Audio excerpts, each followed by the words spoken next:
Hello, నేను మీ Rachana. Welcome to political point. Hyderabad నగర పాలనలో మార్పులు తెచ్చే దిశగా రాష్ట్ర ప్రభుత్వం అడుగులు వేస్తూ ఉంది. అంటే గతంలో 1955 జిహెచ్ఎంసీ చట్టం ఏదైతే ఉందో 7 దశాబ్దాలుగా ఉన్న ఈ చట్టం వల్ల ఇప్పుడు ఉన్నటువంటి హైదరాబాద్ పెరిగిన జనాభా కావచ్చు, అవసరాల రీత్యా అది సరిపోవడం లేదని క్యూర్ బిల్ 2026 తీసుకురాబోతుంది. దీన్ని ప్రజాభిప్రాయం కోసం పబ్లిక్ డొమైన్ లో జూలై 24 వరకు ఉంచబోతుందంటే అక్కడ వరకు ప్రజలు సూచనలు, వాళ్ళు ఏమైనా సలహాలు ఉంటే ఇవ్వచ్చు, ఏమైనా మార్పులు చేర్పులకి. అయితే దీని వల్ల, ఈ బిల్లు వల్ల నిజంగా ఇప్పటి వరకు ఏమైనా నష్టం జరుగుతూ ఉందా? ఈ బిల్లు వల్ల అదనంగా ప్రజలకు జరిగేటువంటి లాభాలేంటి? దీని గురించి కూలంకషంగా మాట్లాడడానికి మనతో ఇద్దరు గెస్టులు ఉన్నారు. ముందు శ్రీ రామచంద్రయ్య గారు, రిటైర్డ్ అర్బన్ స్టడీస్ ప్రొఫెసర్, అలాగే కృష్ణకుమారి గారు, సోషల్ యాక్టివిస్ట్. సో రామచంద్ర గారు, మీతో మొదలు పెడదాం. అంతకు ముందున్న మున్సిపాలిటీ చట్టంతో పోలీస్ అసలు ఇప్పుడు కొత్త చట్టం అవసరం ఎంతవరకు ఉంది అనుకుంటున్నారు? అసలు ఇది అవసరం అనుకుంటున్నారా, లేకపోతే గవర్నమెంట్ ఫర్ ఏదైనా మోటివ్ తో తీసుకొస్తుంది అనుకుంటారు? మీ అభిప్రాయం ఏంటి? ఇప్పుడండి ఒక దాదాపు 70 సంవత్సరాలుగా పనిచేసినటువంటి చట్టం, ఉపయోగపడిన చట్టం ఈరోజు సడన్గా అది పనికి రాకుండా పోయి కొత్త అవసరాలకు అది చాలడం లేదు అనుకోవడం కరెక్ట్ కాదండి. ఎందుకంటే అనేక సార్లు ఈ చట్టాన్ని కూడా సవరించుంటారు. మనం ఇండియన్ పోస్టల్ యాక్ట్ అంటే 1870, ఇండియన్ రైల్వేస్ యాక్ట్ అంటే కూడా 1871 ఏదో. అంత అంటే బ్రిటిష్ చట్టాలను వైపు ఇప్పటికీ కొనసాగిస్తూ సవరణలు చేసుకుంటూ ఈరోజు ఈ హైదరాబాద్ మున్సిపల్ కార్పొరేషన్ యాక్ట్ 1955 మాత్రం పనికి రావడం లేదనుకోవడం కరెక్ట్ కాదు. ఏ సెక్షన్లని సవరించాలనో, కొత్తగా ఏ సెక్షన్లని అందులో ఇమర్చాలనో వాటి మీద ప్రభుత్వానికి స్పష్టత ఉండి వాటి మీదగా పబ్లిక్ ఒపీనియన్స్ ఇవి అడుగుంటే అర్థం ఉండేది. రెండు, సరే ప్రభుత్వం ఏదైతే అన్ని వివిధ శాఖల్ని ఒకే గుడుకు తీసుకొస్తాము, ఇప్పుడు కోఆర్డినేషన్ లేదు, అది కరెక్టే. ఇప్పుడు ఆర్టీసీ ఉంది, పబ్లిక్ ట్రాన్స్పోర్టు, ట్రాఫిక్ పోలీస్ ఉంది, ఒకరికి పొంతన ఉండదు. లేకపోతే ట్రాఫిక్ సిగ్నల్స్ ఒకరి ఆధీనంలో ఉంటాయి, ఆ జీబ్రా లైన్ తెల్లగా గీసే గీతలు మరొకరు అధీనంలో ఉంటాయి. అట్లా ఉంది.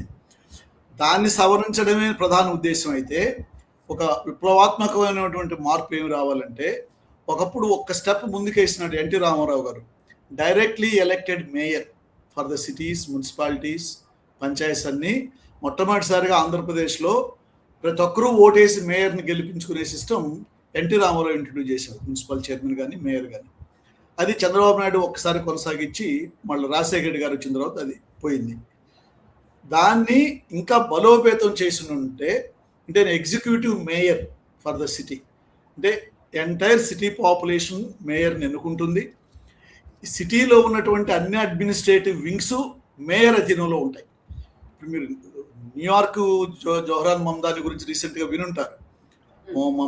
మమ్దాని కానీ, లండన్ మేయర్ కానీ, any big city in the world, developed కంట్రీస్లో mayor is the first citizen and mayor is the most powerful person. ముఖ్యమంత్రులు, ఇతర మంత్రులు కూడా ఆ మేయర్ ఫంక్షన్స్లో జోక్యం చేసుకోరు. అతనికి అన్ని పవర్స్ ఎట్లా వస్తాయి అంటే, ఆ దేశంలో ఉన్న చట్టము, పబ్లిక్ అందరూ తనకు ఓట్లు వేయడము, ఆ మేయర్ యొక్క క్యాలిబర్ కూడా పబ్లిక్ చూస్తారు. ఇతను నిజంగా వీటన్నిటిని తీసుకురాగలడా, కోఆర్డినేట్ చేయగలడా అనేది. అది real democracy, strength and democracy. So హైదరాబాద్లో తెలంగాణ ప్రభుత్వం అంత విప్లవాత్మక మార్పులు తీసుకురావాలని ఉంటే ఆ దిశగా అడుగులు వేసి ఉండాలి. కానీ ఇప్పుడు చూస్తే ఆ దిశగా లేదు. పేరుకు చాలా పెద్ద నగరం అయింది, అన్నీ ఒకే గూడు కిందకి తీసుకురావాలి అంటూనే కంట్రోల్ దగ్గరకు వచ్చేటప్పటికి ముఖ్యమంత్రి చేతిలోకి పోయే సూచనలు కనిపిస్తున్నాయి. ఒక అపెక్స్ గవర్నెన్స్ కౌన్సిల్ అని ఒకటి ఏర్పాటు చేస్తామని. ఏంటి మరి, ఇక్కడ మేయర్ ఉంటాడా, కార్పొరేటర్స్ ఉంటారా, వీళ్ళకి అధికారాలు ఏముంటాయి? రేపు ఆర్టీసీ సిటీ రీజనల్ మేనేజర్ ఉంటాడు, అతను ఎవరికి సమాధానం చెప్తాడు? ట్రాఫిక్ పోలీస్ ఎవరికి సమాధానం చెప్తాడు? ఫైర్ సేఫ్టీ ఎవరికి సమాధానం చెప్తారు? ఇవన్నీ under city administration, under the leadership of the mayor ఉంటే పనులు సరిగ్గా జరిగేటివి. ఇప్పుడేమవుతా ఉందంటే డిఫాక్టో ముఖ్యమంత్రి మొత్తానికి ఈ నగరానికి ఒక డిఫాక్టో మేయర్గా వ్యవహరించేటువంటి ప్రమాదం కనిపిస్తూ ఉంది. ఆ బిల్లులో మరి ఎలక్షన్స్ గురించి, మేయర్ గురించి ఏం చెప్పినారో నేను చూడలేదు, ఒరిజినల్ కాపీ నాకు అందుబాటులో లేదు. సో నిజంగా నగర అడ్మినిస్ట్రేషన్ విప్లవాత్మకంగా మార్చడం అంటే ఈ లైన్లో వెళ్ళి ఉండాలి, ఇది టువర్డ్స్ ఎలక్టెడ్ మేయర్. అది జరగలేదు. తర్వాత నాకు అనిపించేది అందులో ఒక ప్రధానమైనటువంటి ప్రొవిజన్ కొత్తగా వీళ్ళు చేర్చింది ఈ బిల్లులో, అది చాలా ప్రమాదకరమైనటువంటి సవరణ. ఆస్తి పన్నుని, అంటే ఇంటి పన్ను ఏదైతే అంటాము మనం, ప్రాపర్టీ ట్యాక్స్ అంటాము, హౌస్ ట్యాక్స్ అంటాము, దాన్ని ఇప్పుడున్నటువంటి ఇంటి బాడుగ ఆధారంగా నిర్ణయించేటువంటి యాన్యువల్ రెంటల్ వాల్యూ అంటాం. యాన్యువల్ రెంటల్ వాల్యూ మీద ప్రాపర్టీ ట్యాక్స్ ఎంత శాతం ఉండాలి అనేది మున్సిపల్ కార్పొరేషన్ డిసైడ్ చేస్తుంది. దాన్ని పెంచడమా, తగ్గించడమా, లేకపోతే ఏ ప్రాంతాల్లో ఎక్కువ ఉండాలి, ఎలాంటి భవనానికి ఎంత ఉండాలి, ఇవన్నీ కార్పొరేషన్ నిర్ణయాలు. దాన్ని పూర్తిగా మార్చేసి capital value of the house, అంటే హౌస్ యొక్క మార్కెట్ వాల్యూ మీద ఇంటి పన్ను వసూలు చేసేటువంటి కొత్త దీన్ని తీసుకొస్తున్నారు. ఇది మోడీ ప్రభుత్వం కేంద్రంలో అన్ని రాష్ట్రాల మీద రుద్దుతా ఉంది గత కొన్నేళ్లుగా. చాలా ప్రమాదకరమైంది. కేసీఆర్ ఉన్నప్పుడు దీన్ని తిరస్కరించినాడు, అప్పుడు కొంచెం బీజేపీతో గట్టిగా. దురదృష్టవశాత్తు ఆంధ్రప్రదేశ్లో జగన్ అమలు చేసినాడు దాన్ని. బీజేపీ ఒత్తిడి వల్ల కావచ్చు, బీజేపీని సంతృష్టిపరచుకోవడం కోసం కావచ్చు. ఇది ఎందుకు ప్రమాదకరమైంది అంటున్నానంటే, దానికి వెళ్లే ముందు ఈ ప్రపోజల్ గత సంవత్సర కాలంగా అటు ఇటుగా హైదరాబాద్లో వస్తున్నప్పుడు, యాన్యువల్ రెంటల్ వాల్యూ నుంచి క్యాపిటల్ వాల్యూ మీద ట్యాక్సేషన్ కన్నప్పుడు చాలా చోట్ల దీని మీద తీవ్రమైన విమర్శ వచ్చింది, వ్యతిరేకత వచ్చింది, పొలిటికల్ పార్టీస్ నుంచి, ప్రజా సంఘాల నుంచి. దాన్ని అధిగమించేటువంటి మార్గం ప్రభుత్వానికి కనపడినట్లు అనిపించలే నాకు. అందుకని ఇప్పుడు సమూలంగా చట్టాన్ని మార్చేసి కొత్త చట్టాన్ని తెచ్చి దాంట్లో దీన్ని దొడ్డిదారిన చూపించి చట్టం మొత్తాన్ని ఆమోదింపు చేసుకుంటే అందులో ఇది కూడా ఆమోదం అయిపోతుంది. ఇప్పుడు ఈ ఒక్క సెక్షన్కి వ్యతిరేకంగా ఉద్యమించాలి హైదరాబాద్లో ప్రజలు. హైదరాబాద్ కాదు, అది నెమ్మదిగా తెలంగాణలో అన్ని పట్టణాల్లోనూ అమలు చేస్తారు. ఇది ఎందుకు ప్రమాదకరమైందంటే, మీ ఇంటికి క్యాపిటల్ వాల్యూ ఉందండి, ఒక 2 కోట్ల విలువైన ఇంట్లో ఉన్నారు మీరు, మీకు దాని ద్వారా ఒరిగేది ఏముంది? ఆ ఇంటిని మీరు అమ్మినప్పుడు స్టాంప్ డ్యూటీ కడతారు ప్రభుత్వానికి, దాని వాల్యూ పెరిగితే. ఉన్నారు కాబట్టి దానికి ఒక ఇంటి పన్ను, ఇంత వైశాల్యం ఉంది, ఇంత ఫిట్టింగ్స్ ఉన్నాయి, లేకపోతే ఇంత గ్రానైట్ వాడినారా, దీన్ని బట్టి ట్యాక్స్ వేస్తారు. ఈ పక్కన ఒక రోడ్డు వచ్చింది, హైవే వచ్చింది. హైవే రావడంతో ఈ 2 కోట్ల విలువ 3 కోట్లు అయింది అనుకున్నాం. అయినా మీరు అందులో ఉన్నంతకాలం మీకేం ఒరగదు, మీరు అందులో ఉంటారంతే. మీరు అమ్మినప్పుడు ఎలాగో స్టాంప్ డ్యూటీ అదనంగా కడతారు, అయితే క్యాపిటల్ గెయిన్స్ ట్యాక్స్ కడతారు. కానీ ఒక ప్రజలని, సొంత ఇళ్లలో ఉండే వాళ్ళను కూడా దోచుకునేటువంటి పద్ధతి ఈ క్యాపిటల్ వాల్యూ మీద ట్యాక్స్ వేయడం. అమెరికాలో టెక్సాస్ స్టేట్లో, నాకు లాస్ట్ టైం వెళ్ళినప్పుడు మాట్లాడింది తెలుసుకుని, చాలా స్టేట్స్లో ఉండొచ్చు ఇది.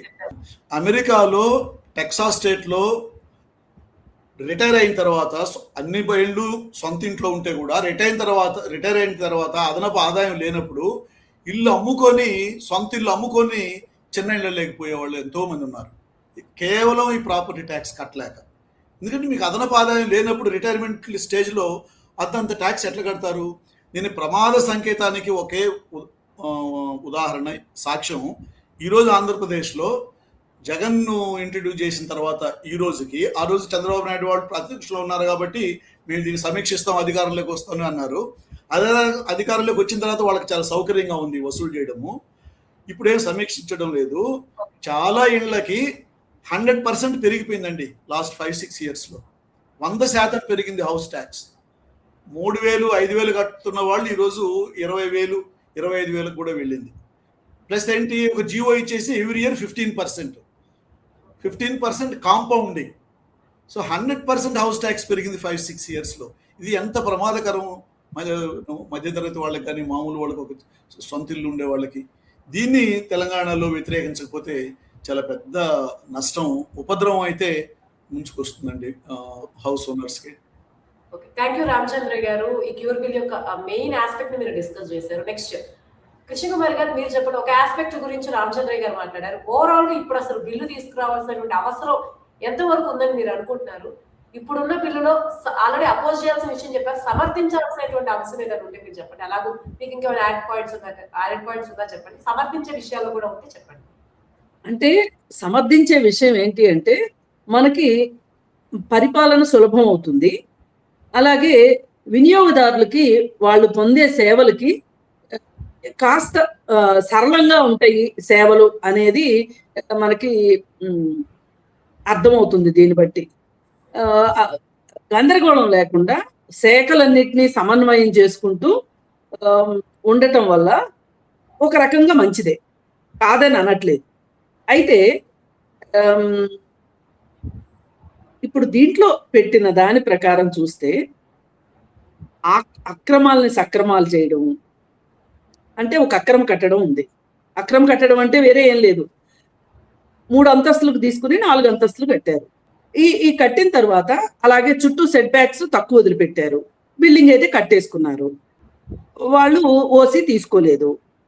ఇలాంటప్పుడు ఇప్పుడు వీళ్ళు ఏం చేస్తారంటే దీనిపైన వెయ్యాల్సిన ట్యాక్సులను వేస్తూ దాన్ని సక్రమం చేస్తారు. నిన్నటి దాకా అక్రమ కట్టడం కాస్త ఇవాళ సక్రమ కట్టడం అవుతుంది.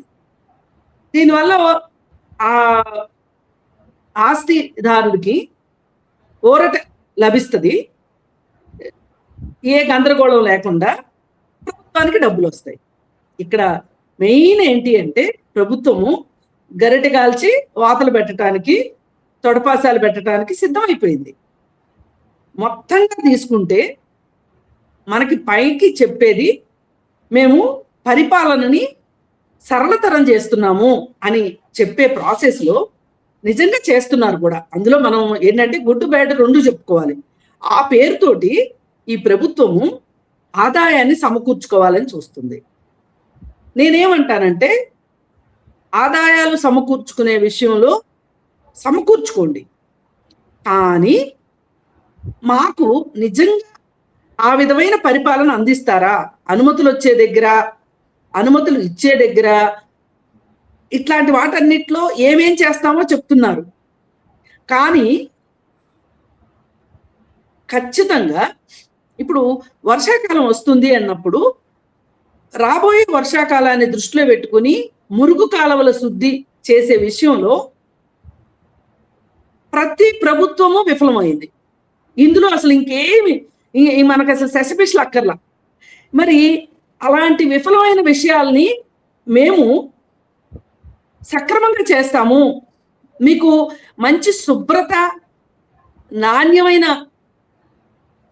సౌకర్యాలు అందిస్తాము అనేది ఎక్కడా ఈ బిల్లులో ఉన్నట్లు కనిపించాల. ఇప్పుడు మీరు డబ్బులు తీసుకుంటున్నారు, ఓకే తీసుకోండి, ఇవాళ 100 రూపాయలు ఉన్న ట్యాక్స్ రేపు 500 అవుతుంది, సరే 500 అవుతుంది, మేము సిద్ధంగా ఉన్నాం. కానీ మాకు సేవల సంగతి మీకు గ్యారంటీ ఏంటి? ఇప్పుడు మీరు ఒకసారి పెంచారు అంటే 100ది 500 చేశారంటే ఇంక చచ్చినట్టు నేను, నా కొడుకు, వాళ్ళ కొడుకు కట్టాల్సిందే. ఇందులో ఇంకేమి వెనక్కి తీసుకున్న దాఖలాలు ఎప్పుడూ లేవు. కానీ నాకు జిమ్మేదారీ ఏంటి? మీరు ఇస్తున్న గ్యారంటీ ఏంటి చెప్పండి. రోడ్ల నిర్వహణ విషయంలో కావచ్చు, ఏ రోడ్డు చూడండి ఎన్ని గతుకులు ఉంటాయో అందరికీ తెలిసిందే. ఎంతమందికి డిస్క్ ప్రాబ్లమ్స్ వస్తున్నాయో ఈ హైదరాబాద్ రోడ్ల వల్ల, ఆంధ్రా కావచ్చు, ఎక్కడైనా సరే చూస్తున్నాం. మనం అడిగేది ఏంటి అంటే, మనం అడగాల్సింది ఏంటి అంటే, ఈ పెరిగిన ధరలకు అనుగుణంగా ఈ కార్పొరేషన్లు ఆదాయాన్ని పెంచుకోకపోతే మేము సేవలు అందించలేము అనే ఉద్దేశం కూడా ఉండొచ్చు వీళ్ళకి. దాన్ని కూడా మనం ఆమోదిద్దాం. కానీ మీరిచ్చే సర్వీసుల దగ్గర ఎక్కడా మీరు జవాబుదారీగా లేరు. ఇప్పుడు బిల్డింగ్ పర్మిషన్ ఉందండి, మీరు అప్లై చేస్తారు, అప్లై చేసిన తర్వాత మీకు అన్ని బాగుంటే గనక 10 రోజుల్లో పర్మిషన్ ఇవ్వాలి.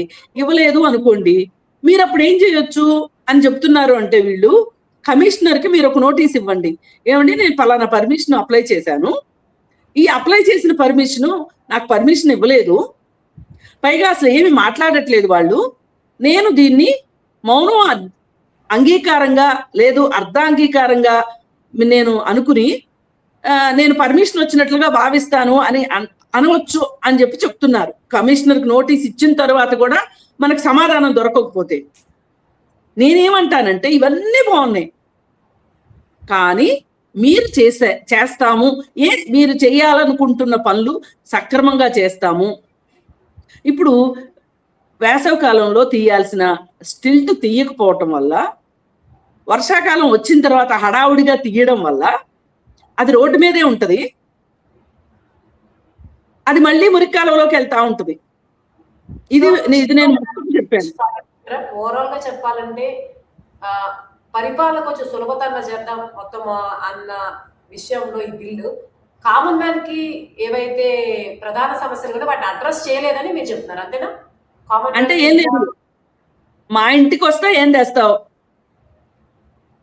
మీ ఇంటికి వస్తే ఏమిస్తావు అనేటట్లుంది. అంటే ఏంటంటే ఇప్పుడు నేను ఓ బిల్డింగ్ పర్మిషన్ కి అప్లై చేసుకున్నానండి, ఓ 7 లక్షలు 8 లక్షలు నేను పర్మిషన్ కి డబ్బులు కట్టాలి, కడతాను, ఓకే, అంతవరకు బాగా ఉంది వ్యవహారం.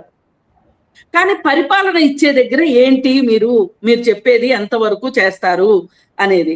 ఇంకొక మాట ఏంటి అంటే, ఈ ఆస్తి విలువ ఆధారంగా పన్ను అనే విషయంని వీళ్ళు ఇలా కాకుండా వెల్త్ ట్యాక్స్ లాగా వేసుంటే బాగుండేది. ఇప్పుడు చాలా మంది అడుగుతున్నారు వెల్త్ ట్యాక్స్ వెయ్యాలి, ఈ దేశంలో వెల్త్ ట్యాక్స్ లేదు అని చెప్తున్నారు. మీరు దాన్ని వెల్త్ ట్యాక్స్ రూపంలో తీసుకుని ఉంటే బాగుండేది. అలా చేయకోకుండా ఇలా చేస్తున్నారు. ఏది ఏమైనా మనకి వడ్డింపులు షురు అన్నది అర్థమైంది ఈ బిల్లు వల్ల. కాకపోతే సీసా కొత్తది, సారా పాతది, అంతకంటే గొప్పగా ఉంటదని మటుకు నేను అనుకోను.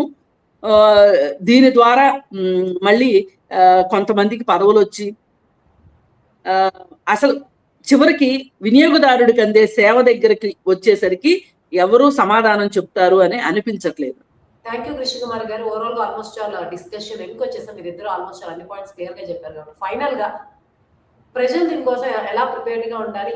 ఇందాక కూడా రామచంద్రయ్య గారు మీరు ఫుల్ ఆన్ నెగిటివ్ అంటే దానికున్న సెట్ బ్యాక్స్ మాట్లాడారు కాబట్టి ఒకటో రెండో అయినా పాజిటివ్ అంశాలు కానీ ఇంకా ఏమైనా చెప్పదలుచుకుంటే యాడ్ ఆన్ చేయండి, దాంతో కన్క్లూడ్ చేయడం. అలాగే ఫైనల్ కన్క్లూజన్ మీరు కూడా ఇస్తే ఎండ్ చేద్దాం కృష్ణ కుమార్ గారు. మీరు ఇందాక మాట్లాడుతూ దీనివల్ల చీఫ్ మినిస్టర్ డిఫాక్టో మేయర్ అయ్యేటువంటి అవకాశం ఉంది ఈ ఎపెక్స్ కౌన్సిల్ ఏర్పాటు వల్ల అన్నారు. సోఫార్ ఈ పంచాయతీరాజ్ చట్టం ఉన్నప్పుడు నిజంగానే ఆ మేయర్లు కానీ కార్పొరేటర్లు కానీ అంత ఇండిపెండెంట్ గా వ్యవహరించారు. ముఖ్యమంత్రి లేకుండా, అంటే అఫ్ కోర్స్ పదవులు ఉండొచ్చు కాక, కానీ యూజువల్ గా స్టేట్ లో ముఖ్యమంత్రినే ఉంటుంది కాబట్టి అప్పుడు అంత స్వయం ప్రతిపత్తి ఉందని మీరు అనుకుంటారా? ఉండేది కాదు. దాదాపు క్యాపిటల్ సిటీలో ఎప్పుడు కూడా చీఫ్ మినిస్టర్ యొక్క ఆజ్ఞల ఆధారంగానే మేయర్లు కూడా నడుచుకునేవాళ్ళు. కానీ ఇప్పుడున్న ముఖ్యమంత్రి అయినా తను ఇంతకంటే నేను బెటర్గా పరిపాలన అందించాలి నగరానికి అనుకుంటే ఆ మేయరల్ వ్యవస్థను బలోపేతం చేయండి. ఆ ఉన్నదాన్ని పైన కూడా మీరు కూర్చోవడం కాదు. అది నేను ఇప్పుడేంటంటే వాళ్ళు కంప్లీట్గా ముఖ్యమంత్రి కంట్రోల్లోకి వచ్చే ప్రమాదం ఉంది. ఇంక ఇప్పుడు ఏంటి ముఖ్యమంత్రి అంటే ఇవన్నీ ఏమవుతున్నాయంటే వీళ్ళు ఎకనామిక్ ఇంట్రెస్ట్ అండి, real estate projects, regional ring roads, bullet train, రేపు ఈ పెద్ద పెద్ద భారీ వేల కోట్ల ప్రాజెక్టులన్నీ నగర పరిధిలోకి వచ్చేటప్పటికి రేపు మన ఆ మేయర్ మన మాట వినడేమో. మేయరు, డిప్యూటీ మేయరు, ఒక కార్పొరేటర్లు, ఒక అడ్మినిస్ట్రేటివ్ మెకానిజాన్ని దానికి అటానమీ ఇస్తే డెమోక్రసీ కొంచెం గ్రాస్ రూట్ లెవెల్లోకి వెళ్ళి పెరిగితే వీళ్ళ యొక్క ఈ large scale control of this big money projects, వీటిని కంట్రోల్ చేయడం కోసం ఈరోజు హెచ్ఎంసి యాక్ట్నే మార్చేసి ఒక కొత్త యాక్ట్ తెచ్చి దొడ్డిదారిన ముఖ్యమంత్రి దాంట్లో కూర్చుంటున్నాడు ఈ అపెక్స్ కౌన్సిల్ ద్వారా అనేది నాకు అనిపిస్తుంది ప్రిలిమినరీగా యాజ్ ఆన్ టుడే.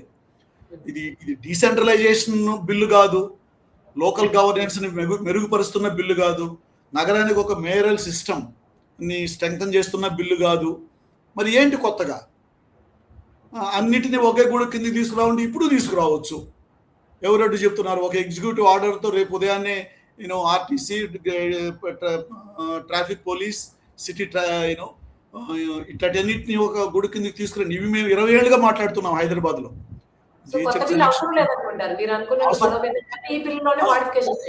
అవసరం లేకుండా చాలా చేయొచ్చు. నాకు అనిపించేది అంటే 2 ప్రధాన ఉద్దేశాలు ఉండాలండి.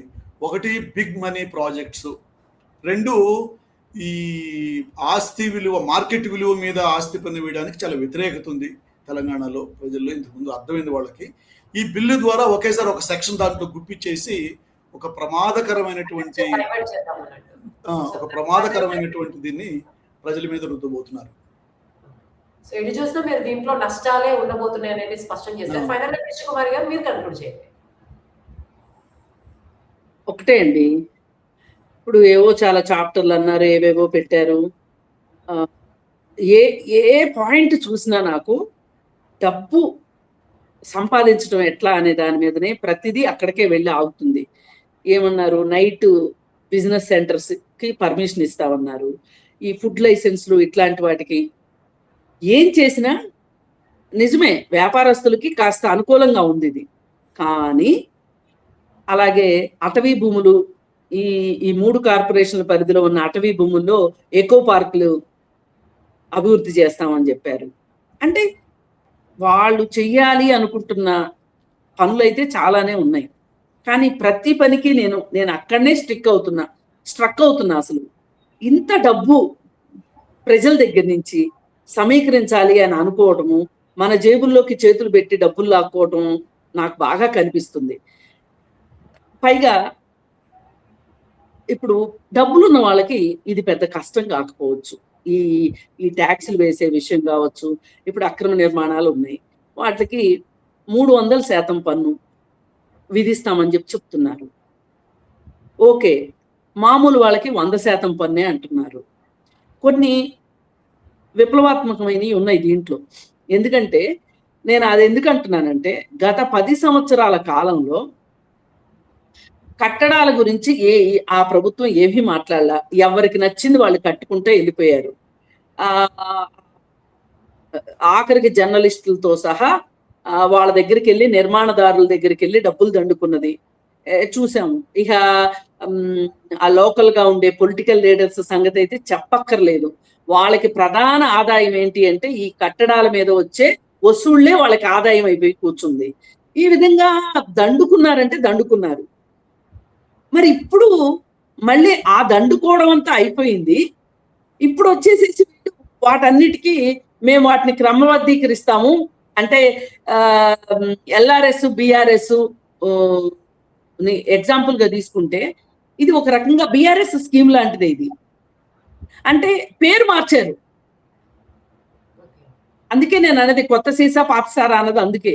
కానీ ఎటు వచ్చినా సరే ప్రభుత్వానికి ఆదాయం వస్తుంది. ఇప్పుడు ఇవాళ డబ్బులు లేక గిలగిల కొట్టుకుంటున్నారు వీళ్ళు.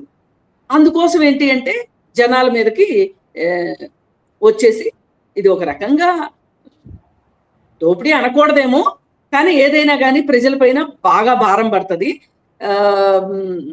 ఇది పోని మనం ఇవాళ పరిస్థితులు ఎలా ఉన్నాయంటే, ఈ బిల్లు వల్ల నష్టాలు ఉన్నాయి అని రామచంద్రయ్య గారు లాంటి వాళ్ళు, లేకపోతే నాలాంటి వాళ్ళు, ఇంకో కమ్యూనిస్ట్ పార్టీ లాంటి వాళ్ళు ఎవరన్నా చెప్పారనుకోండి, పట్టుమని వాళ్ళ 10 మంది కూడా రోడ్డు మీదకి వచ్చి ధర్నాలు కానీ రాస్తారోకోలు కానీ ఈ బిల్లును వ్యతిరేకించే వాళ్ళు లేరు. ఇవాళ వ్యతిరేకతలు అన్నీ కూడా టీవీ చర్చలకే పరిమితం అయిపోయింది. ఉద్యమాలు లేవు ఈ రోజు. ప్రభుత్వాలకి ఏంటి అంటే ఒకటే వాళ్ళకి కావాల్సింది, మనం అనుకున్నది జరిపించుకుంటామా. ఉద్యమాలు తూతు మంత్రం అయిపోయినాయి. ప్రభుత్వాలు కూడా ఏమి భయపడట్లేదు. అసలు ఎట్లాంటివైనా తీసుకొచ్చేసేసి బుల్డోజ్ చేసేస్తున్నారు మన మీద. అందుకని ఏంటంటే ఇంకా మనం మీరు ఇలా ఎందుకు వేశారు అని అడగటం కాకుండా, రేపటి నుంచి కనీసం మనం ఇంత కడుతున్నాం కాబట్టి మేము కట్టేదానికి మాకు మీరు జవాబుదారీగా ఉంటారా, సేవలు సరిగా సక్రమంగా అందిస్తారా అని మాత్రమే మనం మాట్లాడుకోగలం తప్పితే ఈ బిల్లు ఏది ఏమైనా పాస్ అయిపోతుంది. ఈ డిస్కషన్ ని ఫుల్ ఆన్ కన్క్లూడ్ చేయాలంటే 2 పాయింట్స్ క్లియర్. ప్రభుత్వం పరిపాలనని సులభతరం చేసే దిశగా కాకుండా ఆదాయం పెంచుకునే దిశగా, అలాగే మీరన్నట్లు ఏదైతే భూమి వాల్యూని బట్టి పెరగడం, ఇది కూడా ఒక పార్టీగా యాడ్ చేయడం వల్ల ప్రజల నుంచి వ్యతిరేకత తగ్గించుకోవడానికి, తన ఆదాయం పెంచుకోవడానికి తప్ప ప్రజల కోసం కామన్ మ్యాన్ యాంగిల్లో అయితే ఈ బిల్లు భారం అవుతుంది తప్ప పెద్ద సులభతరం చేసి వాళ్ళ జీవితాన్ని ఈజీగా చేసేటువంటిది అయితే మార్గంలో మీరు ఇద్దరు కూడా స్పష్టం చేస్తారు. ఇద్దరు ఒకరు కూడా దాన్ని పాజిటివ్ గా సపోర్ట్ చేయలేదు కాబట్టి ఇది ఎటువంటి భారం చూపిస్తుందో మనం వేచి చూడాల్సింది. Thank you so much Ramachandraiah గారి డిస్కషన్ లో పార్టిసిపేట్ చేసినందుకు. చర్చలు